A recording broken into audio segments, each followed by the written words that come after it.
हिंगोली जिल्ह्याच्या शेनगाव शहरात चोरट्यांनी सोन्या चांदीचे दुकान फोडून लाखोंचा मुद्देमाल लंपास केल्याची खळबळजनक घटना घडली असून या घटनेमुळे परिसरात भीतीचे वातावरण निर्माण झाले आहे।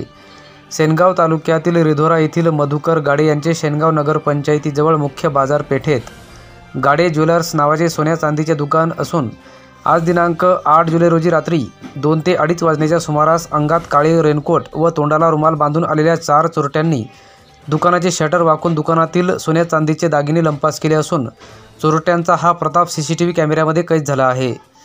तसेच दुकानात चोरी होत असल्याचे लक्षात आल्यानंतर बाजूच्या दुकानाच्या रखवालदाराने ओरडण्याचा प्रयत्न केला, मात्र बाहेर असलेल्या 2 चोरट्यांनी त्यांना मारहाण करून शांत बसवले। त्यानंतर चोरट्याने दुकानातील जवळपास 6 ते 8 लाख रुपये किमतीचे सोन्या चांदीचे दागिने घेऊन पोबारा केल्याची घटना घडली असून सदर घटनेची माहिती मिळताच शेनगाव पोलीस स्टेशनचे सहाय्यक पोलीस निरीक्षक मस्के यांच्यासह पोलीस अधिकारी व कर्मचाऱ्यांनी घटनास्थळी धाव घेऊन पाहणी केली, तर सीसीटीव्ही फुटेजच्या माध्यमातून पोलीस चोरट्यांचा शोध घेत आहेत।